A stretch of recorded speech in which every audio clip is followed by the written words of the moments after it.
8 de la mañana con 37 minutos. Ya está con nosotros Jorge Luis Rodríguez Basora. Usted lo conoce muy bien. Hay que seguirlo. Crónicas de Yucatán. De verdad vale mucho la pena seguir esta cuenta.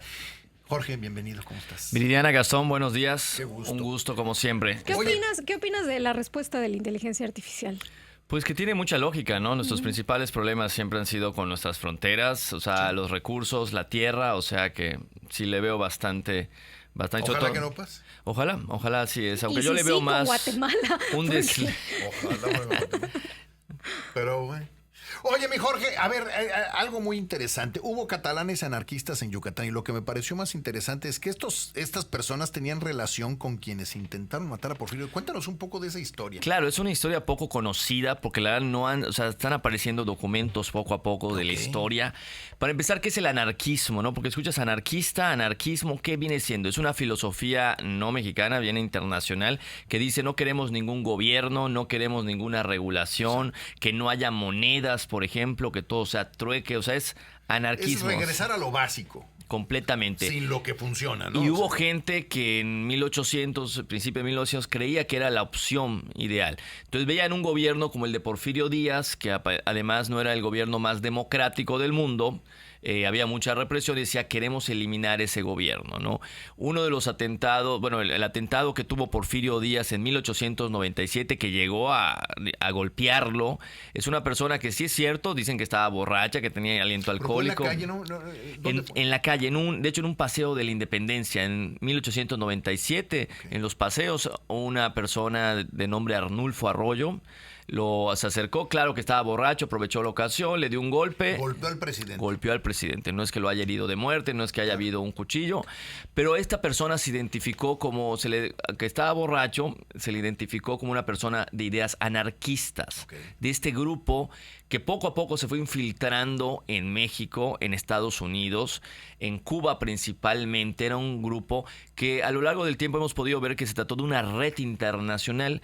Muchos de ellos salieron, o la mayoría salió de Cataluña, España. ¿No el que mató a Trotsky también era un anarquista? Me parece que sí, no tengo ahí el Catalán dato. También, el dato concreto. Violet lo mató. Es que ¿qué pasó? De Cataluña hubieron revueltas anarquistas, de hecho los tuvieron que sacar de España porque era un grupo de anarquismo muy fuerte y se fueron refugiando en el Caribe, especialmente en la isla de Cuba, y de ahí se distribuían los anarquistas. Unos fueron a Ciudad de México, unos iban a Estados Unidos y un grupo muy importante vino aquí a Yucatán. Estuvieron aquí, estuvieron operando, estuvieron difundiendo sus ideas anarquistas. De hecho se relacionaron con yucatecos prominentes como los hermanos Pérez Ponce, ¿sí? la avenida Pérez Ponce. Estuvieron en contacto con gente como Flores Magón, ¿ok?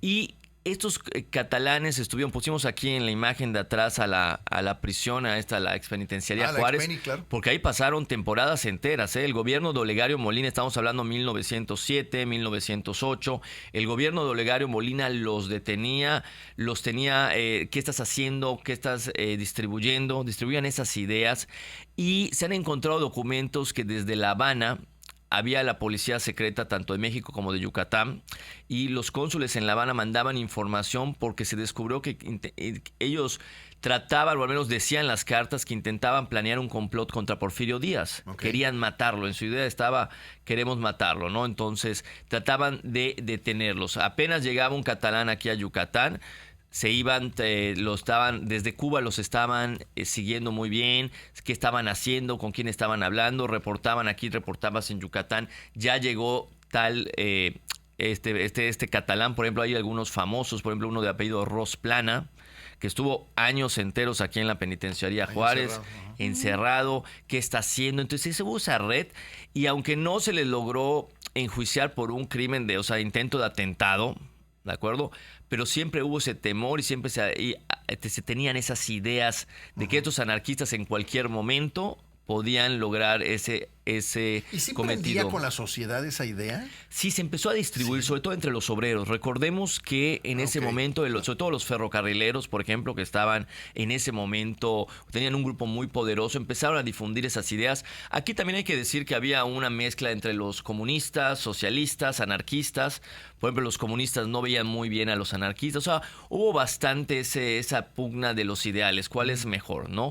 Pero sí empezó a tener algunas repercusiones y sobre todo se empezaron a hacer esas redes, ¿no? Por ejemplo, Flores Magón, un héroe de nuestra revolución, participó en estas redes anarquistas con su revista, aquí se distribuían. Claro. Y te digo, y fue un peligro constante, ¿eh? No solo Olegario Molina, también su yerno Enrique Muñoz Arístegui estuvo pendiente, no los querían aquí en Yucatán. De hecho, cuando llegaban, lo primero que querían, o lo tengo acá y a quién se lo puedo mandar, ¿no? Entonces, y ellos seguían distribuyendo sus ideas. Pero, por ejemplo, la relación con los Pérez Ponce, ¿cuál fue? De que ellos traían periódicos, por ejemplo, de Cuba hacia aquí en Cuba se editaban estos periódicos anarquistas, que eran ideas que no querías que se difundieran. O sea, era un delito. Recuerda, hablar en contra de Porfirio Díaz estaba mal.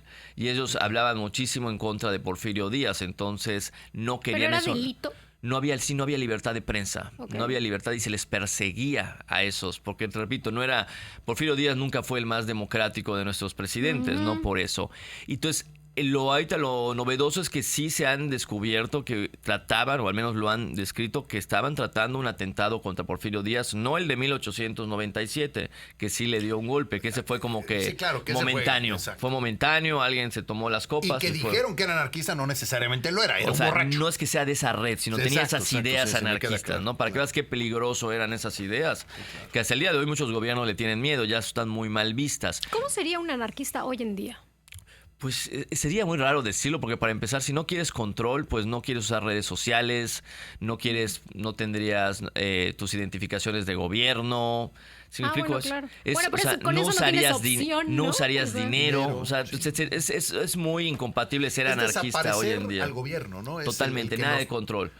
La O sea, sobrevivencia no del más apto, dinero, sí, claro. no pagar impuestos, no democracia. Incompatible con la vida actual. Exactamente, ¿no? Todavía a principios del siglo XX se veía mucha gente que pensaba que era una opción, porque se veían frustrados, veían gente como Porfirio Díaz y otros dictadores, ¿no? Más para acá nos dice la producción, los punks eran anarquistas, ¿no? ¿O son? No sé O si sea, todavía es un debate si eran anarquistas, ¿no? Los Ponce eran periodistas, son reconocidos como periodistas. punks. Los Ponce, los punks, los de pelos parados. Bueno, sí, no sé exactamente qué quieren los punks, ¿eh? O sea, no sé exactamente qué es lo que buscan. Es buena pregunta para el chip. ¿Cómo se vería un anarquista hoy en día? en Sí, los punks, porque ahí se 2025? divide entre Sí, darks, el punk, punk, según yo, también está en contra de absolutamente de todo. Tal las vez eso sería reglas, ¿no? Yo creo que el hoy, ¿no? punk más que nada lo que quiere es ir en contra del sistema, ¿no? Que no es lo mismo de no tener sistema a ir en contra, Ok. básicamente.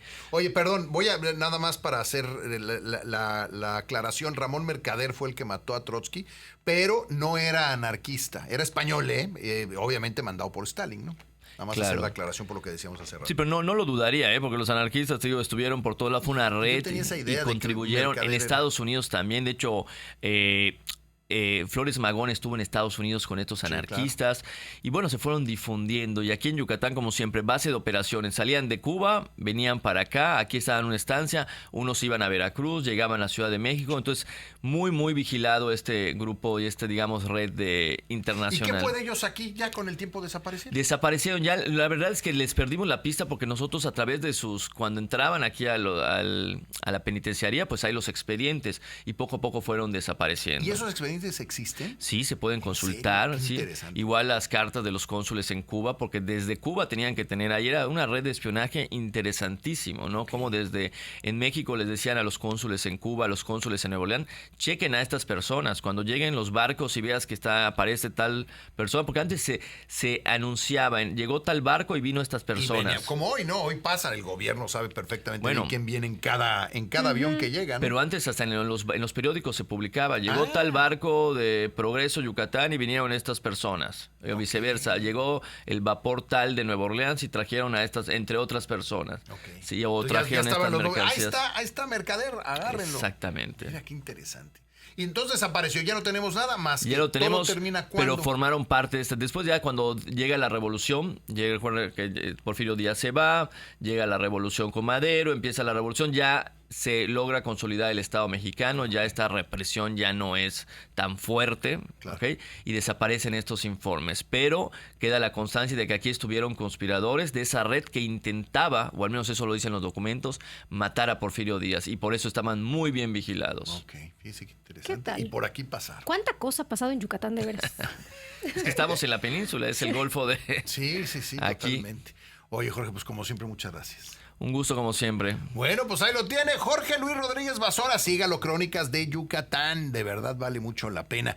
Y bueno, Jorge es historiador, es abogado y además es miembro de la Asociación de Cronistas e Historiadores de Yucatán. Y cuate de este programa. Además, para nuestra suerte. Lo más importante. Exacto, para nuestra suerte, amigo. Vamos a un Muchísimas gracias, Jorge. Vamos a hacer una pausa. Ahí venimos.